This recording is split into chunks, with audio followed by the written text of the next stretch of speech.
자, 오늘은 실수를 13페이지 나가보도록 하겠습니다. 지난 시간에 시 한 편에 대해서 배워봤고요.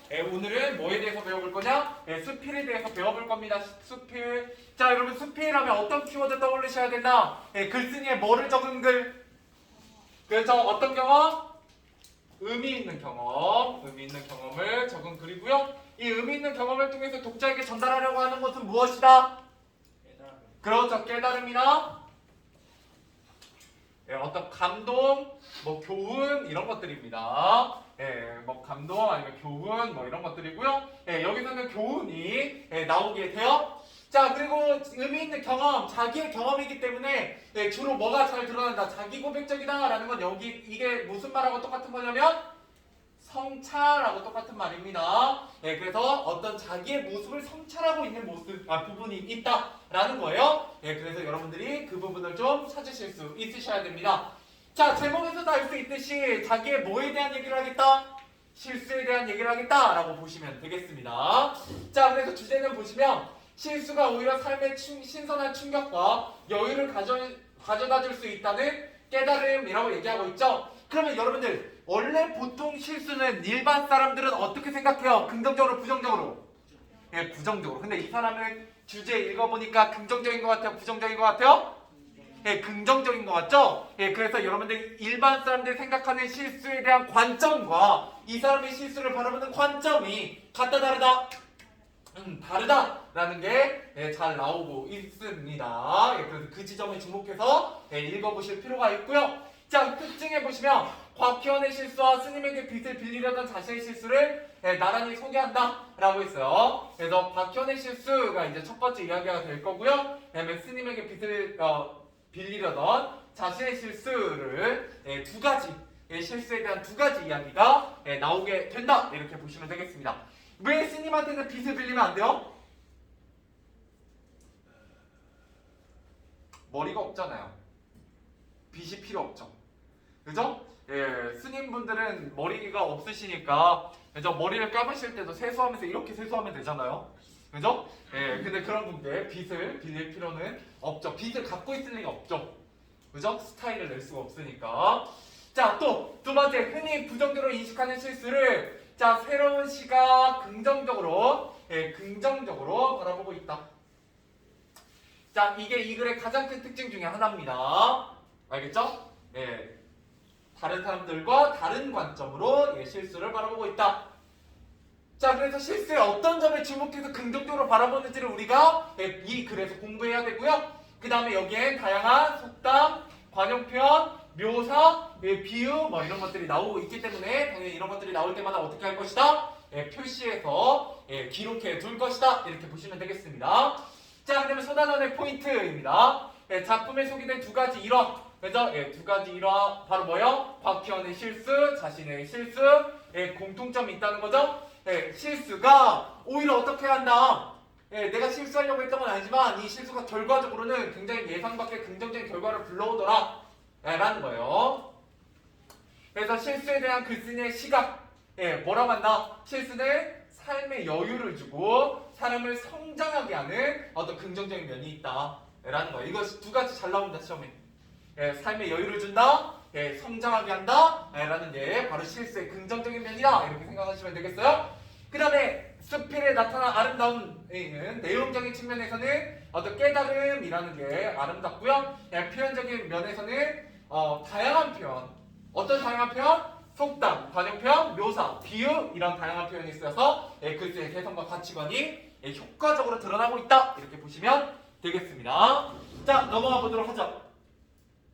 자, 이 글의 처음 부분입니다. 자, 이 글의 처음 부분에서는 실수에 대한 얘기를 하게 되는데 곽희원의 실수를 이야기하게 됩니다.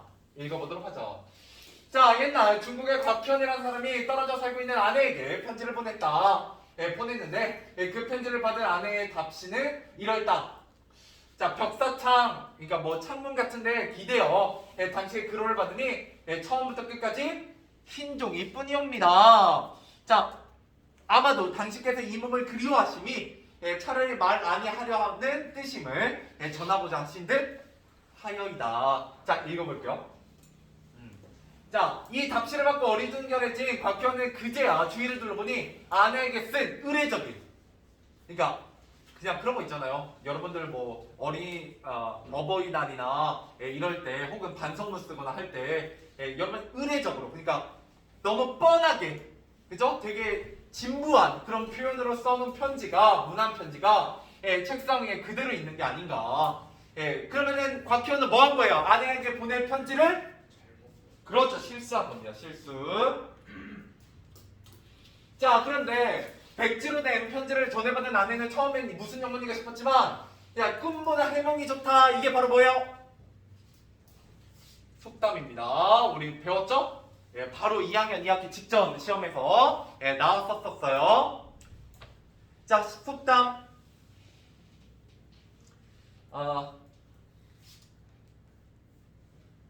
어떤 일을, 그죠?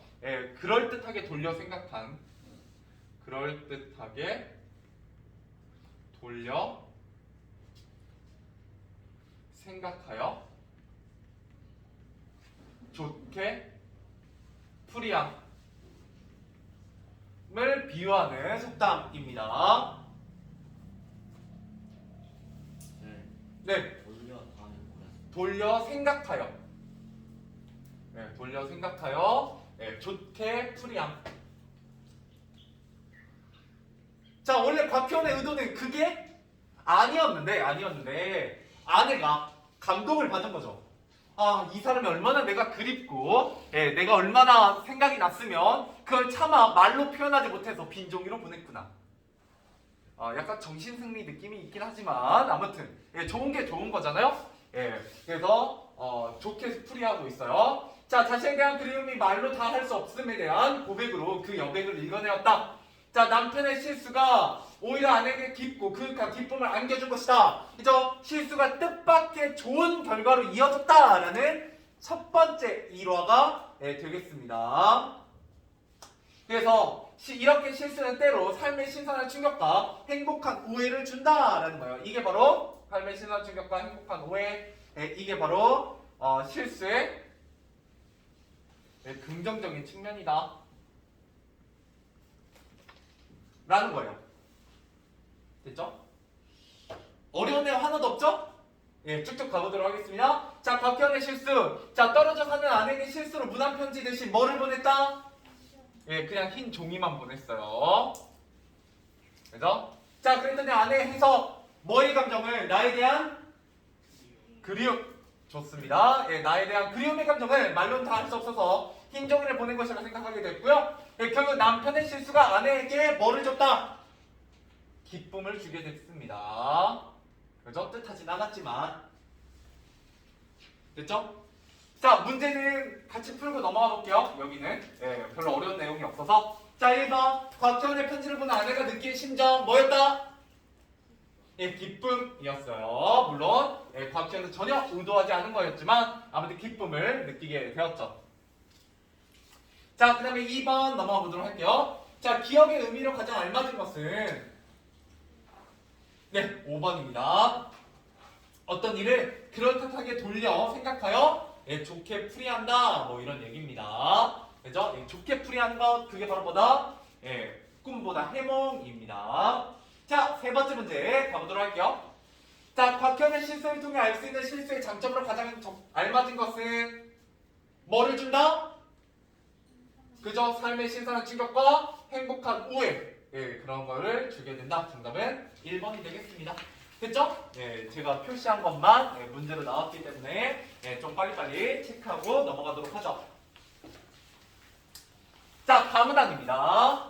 자, 실수라면 나 역시 일가견이 있는 사람이다. 자, 이제 누구에 대한 얘기로? 자신의 실수에 대한 얘기로 넘어왔습니다. 자, 언젠가 비구니를 사는 남자에서 하룻밤을 묵은 적이 있다라는 거예요. 그래서 아까 이제 곽현이 이제 첫 번째 일화, 이제 내가 두 번째 일화입니다. 그래서 가보죠. 자, 다음날 아침 부스스해진 머리를 정돈하려고 하는데 빛이 마땅히 눈에 띄지 않았다. 원래 여행할 때 빛이나 화장품을 천천히 챙겨가지고 다니는 성격이 아닌데다 그날은 아예 가방조차 가지고 있지 않았다. 그러니까 평소에도 굉장히 덜렁거리는 편이다라는 걸 알 수 있죠. 자, 그러던 중에 마침 노스님 한 분이 나오시기에 난 아무 생각도 없이 이렇게 여쭙다. 스님, 빛 좀 빌릴 수 있을까요? 자, 스님은 갑자기 당황한 얼굴로 나를 바라보셨다. 근데 머리가 없는데? 빛을? 예, 갑자기. 그죠? 자, 그제야 파르르하게 깎은 스님의 머리가 유난히 빛을 내며 내 눈에 들어왔다. 나는 거기가 비구니들만 사는 곳이라는 사실을 깜빡 잊고 엉뚱한 주문을 한 것이었다. 본의 아니게 노스님을 놀린 것처럼 되어버려서 어쩔 줄 모르고 서 있는 나에게 자, 스님은 웃으시면서 그죠? 예, 너그러운 이해를 해주죠. 너그러운 이해. 예, 저쪽 구석에 가방 하나 있을 텐데 그 속에 빛이 있을지 모른다고 하셨다라는 거예요. 그죠? 계속 가보도록 할게요.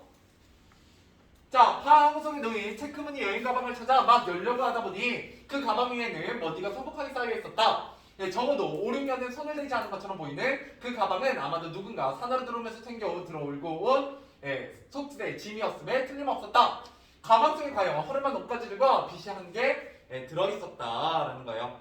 그래서 이게 이제 어떤 결과를 이어지냐? 자, 나는 그 머리를 빗으면서 자꾸만 웃음이 나오는 걸 참을 수가 없었다. 왜냐면 자, 절에서 빛을 찾은 나의 엉뚱함도 자, 우물가에서 숭늉을 찾는 격 역시 속담이죠? 네. 일의 순서를 모르고 성급하게 덤빔.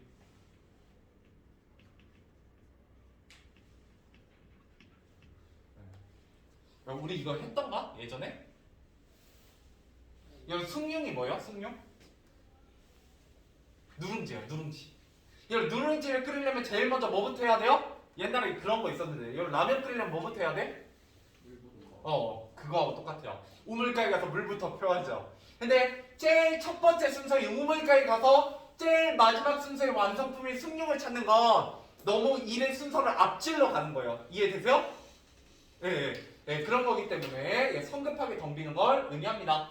자, 그렇죠. 그래서 나는 일의 순서도 모르고 그죠? 머리도 없는 비구니 스님에게 뭐 빚을 달라고 했으니까 굉장히 엉뚱한 거였죠. 또 빚이라는 말 한마디에 그토록 당황하고 어리둥절했던 노 스님의 표정이 자꾸 생각나서였다. 자, 그러나 그 순간 나는 보았다. 자, 나는 뭐라고 생각했냐? 시간을 거슬러 올라가 검은 머리칼이 있던 빗을 썼던 그 까마득한 시장을 더듬고 있는 그분의 눈빛을 여기까지 묶어보세요. 자, 스님에게 나는 이렇게 생각했어요. 스님에게 추억을 선물하게 되었다고 생각함입니다.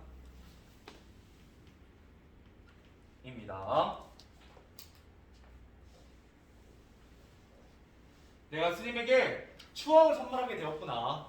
스님이 갑자기 빛 이러면서 내가 속세 때 빛을 썼던 그죠? 머리가 있었던 그 시절을 떠올리면서 되게 행복해 했나보다 했던 것 같다라고 내가 생각하는 거예요. 약간 또 그렇긴 한데 뭐 나름대로 그냥 그런 깨달음을 얻고 있구나라고 받아들이시면 됩니다. 계속 가보도록 할게요. 자, 20년 또는 30년 마치 자, 물길을 거슬러 올라가는 연어떼처럼 무슨 법? 네, 지규법입니다. 지규법. 이 지규를 통해서 회상하는 스님의 모습입니다. 회상하는 스님의 모습을 연어떼에 비유하고 있어요.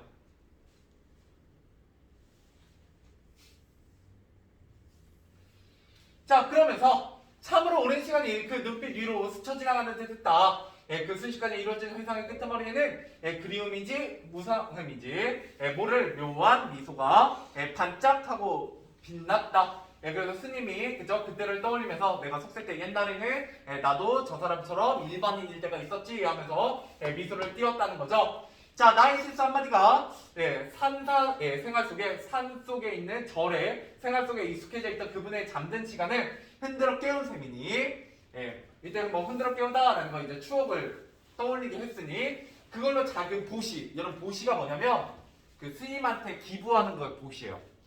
이렇게 쌀 같은 거나 먹을 걸 이렇게 주는 거.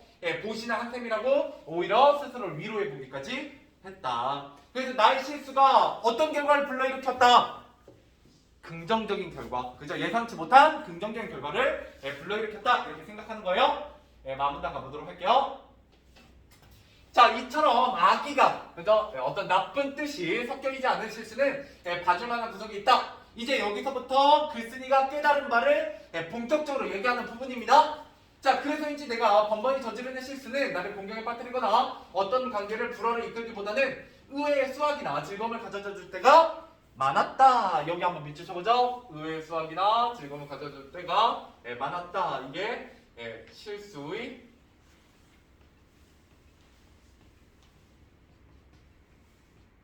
긍정적인 면 첫 번째입니다.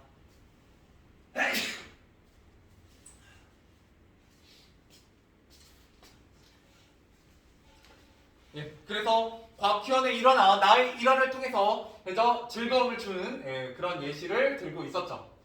자, 계속 가볼게요. 겉으로는 비교적 차분하고 꼼꼼해 보이는 인상이어서 나에게 긴장을 하던 상대방도 이내 나의 모자란 구석을 발견하고는 긴장을 푸는 때가 많았다. 뭐 여러분들은 공감하실지 모르겠지만 실제로 실험을 한 적이 있어요. 똑같은 사람인데 그 사람 잘생긴 남자를 이제 여자들 여러 명 있는 방에 넣어요. 그리고 두 가지 타입으로 보여줘요. 하나는 여러분 보통 좋아하는 사람이 있으면 어떤 모습을 보여주고 싶어요? 완벽하고 멋진 모습을 보여주려고 하죠. 그래서 사람이 긴장하잖아요. 그래서 하나는 완벽하게 실수 없이 뭔가 완벽하게 일을 해내는 모습을 보여줬고요. 또 한 그룹한테는 들어가면서 막 실수, 그러니까 뭐에 부닥친다든지 막 넘어지려고 한다든지 뭐 이런 막 실수를 하는 모습을 보여줬어요. 자, 그랬을 때 A 그룹과 B 그룹 중에 어느 그룹이 그 남자에게 더 호감을 느꼈냐면 실수하는 모습을 본 사람들이 훨씬 호감을 느꼈대요. 그래서 여러분들이 뭔가 이렇게 호감작을 하고 싶을 때 너무 완벽한 모습을 추구하실 필요는 없습니다. 오히려 약간 실수하고 약간 뭔가 좀 부족한 모습을 보이는 게 오히려 그 사람이 좀 인간적이고 더 호감이 가는 그런 효과가 있다고 해요. 알겠죠? 자, 아무튼 그런 얘기죠. 이것도. 자, 그래서 또 실수로 인해 웃음을 터뜨리다 보면 어색한 분위기가 가시고 초면에 쉽게 마음을 트게 되기도 했다. 자, 이게 바로 두 번째, 세 번째 이죠. 자, 긴장을 푼 때가 많았다. 이게 이제 두 번째 긍정적 면이고요. 그 다음에 어색한 분위기가 가시고 초면에 쉽게 마음을 트게 됐다. 이게 세 번째 긍정적 면이죠.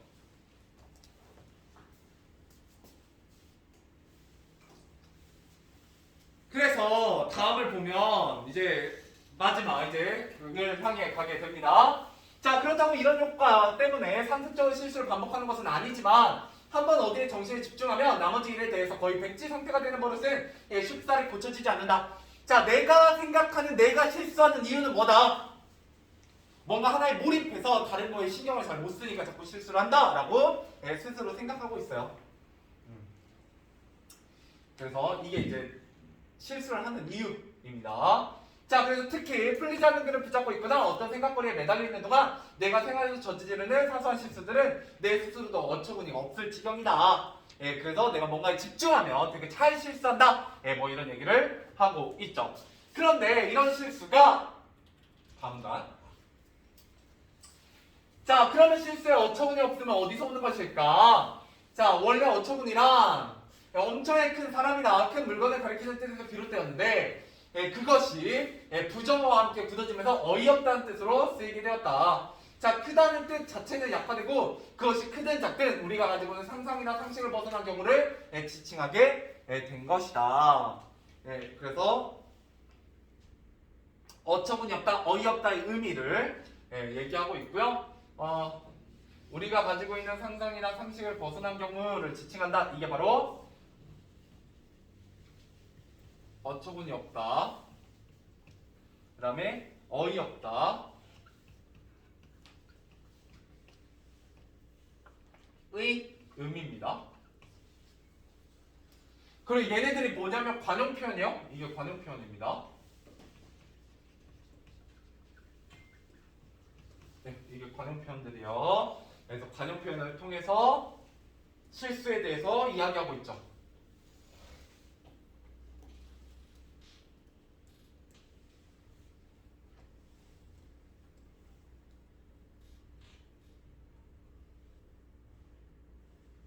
자, 여기 가보죠. 자, 그러니 상상에 빠지기 좋아하고 상식으로부터 자유로워지는 사람에게 어처구니 없는 실수가 그림자처럼 따라다니는 것은 아주 자연스러운 일이다. 그래서 나는 상상에 빠지기 좋아하고 뭔가 이렇게 몰입해서 자유롭게 생각하는 사람이기 때문에 어이없는 실수가 되게 많이 있다라고 얘기하고 있고요.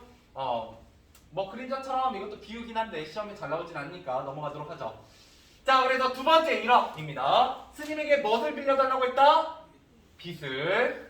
그래서 스님의 반응, 검은 머리카락이 있던 과거를 회상하게 됐어요. 그러면서 추억을 내가 선물했구나 이렇게 생각하게 됐고요. 자신의 실수가 스님에게 잊고 있던 뭐를? 추억을, 과거의 추억을 선물하게 되었다고 여기고 있습니다.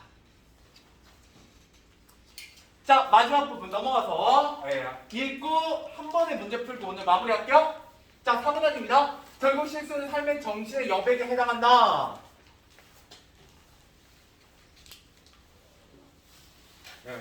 실수는 삶과 정신의 여백. 이게 바로 글쓴이의 관점이죠.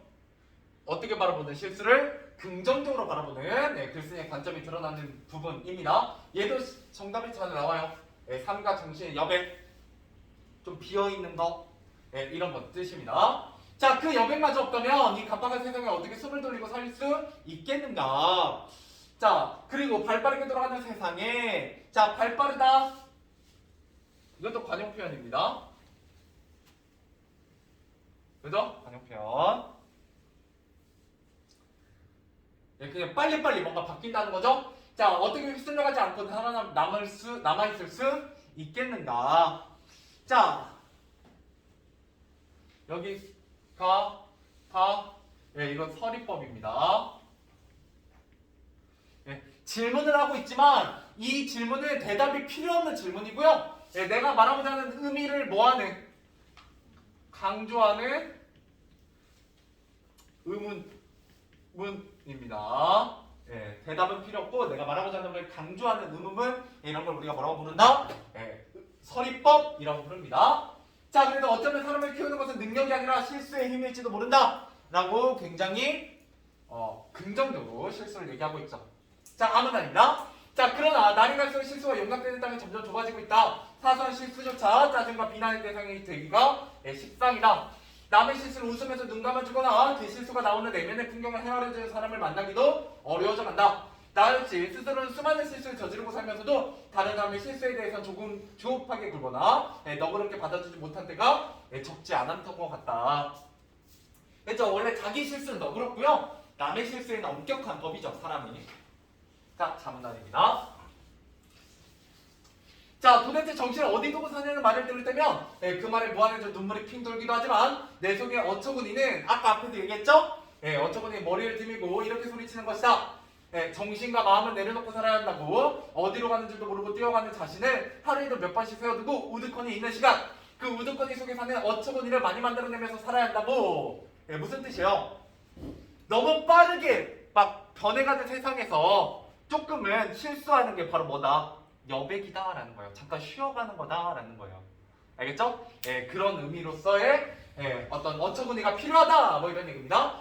바로 그 실수가 곽현의 아내로 하여금 백지의 편지를 꽉 찬 그림으로 읽어내도록 했으며 산사의 노스님으로 하여금 기억의 어둠 속에서 비탄을 건져내도록 해주었다고 믿었다. 그죠? 의도치 않은 어떤 행복한 결과를 가져오기도 한다. 실수가. 그러니까 실수를 좀 해도 괜찮다. 이런 깨달음입니다. 자, 정리해보죠. 자, 성찰과 깨달음 오늘날 했을 때 발빠르게 돌아가는 세상, 사소한 실수조차 짜증과 비난의 대상이 되기도 한다. 그런 세상에서 글쓴이는 실수는 삶과 정신의 여유를 가져다주는 뭐다? 비어있는 공간 두 글자로. 그렇죠. 이거 여백 시험에 잘 나옵니다. 정답으로. 그 다음에 정신과 마음을 내려놓고 사는 뭐가 필요하다? 여유가 필요하다. 이 여백이 결국 여유예요. 이게 같은 겁니다. 알겠죠? 자, 이 밑에까지 하고 문제 풀도록 하겠습니다. 자, 2단에서 학습한 내용을 떠올리며 다음 생각에 마지막 노트 틀면 엑스큐하시오. 자, 문화 첫번을 감상하는 과정에서 감동이나 깨달음을 얻으며 아름다움을 느끼는 걸 우리가 심미적 체험이라고 한다. 맞아요, 틀려? 맞아요. 우리 지금 심미적 체험에 대한 글을 배우고 있습니다. 자신의 경험을, 어떤 아름다움을 문학 작품으로 풀어내는 걸 읽어내고 있어요. 자, 독자는 문학 작품의 내용 표현만 아니라 표현에서도 아름다움을 느낄 수 있다. 맞아요. 내용의 아름다움도 있지만 표현의 아름다움도 있고요. 실수에서는 표현에 어떤 아름다움이 있다? 관용 표현, 속담, 비유, 묘사 뭐 이런 것들이 있었어요. 자, 문화 작품을 감상하며 우스꽝스러움을 느끼는 것은 심미적 체험과 관련이 있을까요? 없을까요? 있어요. 그래서 X고요. 그다음 문화 작품은 일상 속의 심미적 체험을 바탕으로 창작할 수 있어요. 네, 여기 됐고요. 자, 문제 한번 풀어보죠. 12번까지입니다. 몇 번부터? 네, 4번부터 12번까지 여기까지. 자, 풀어보세요.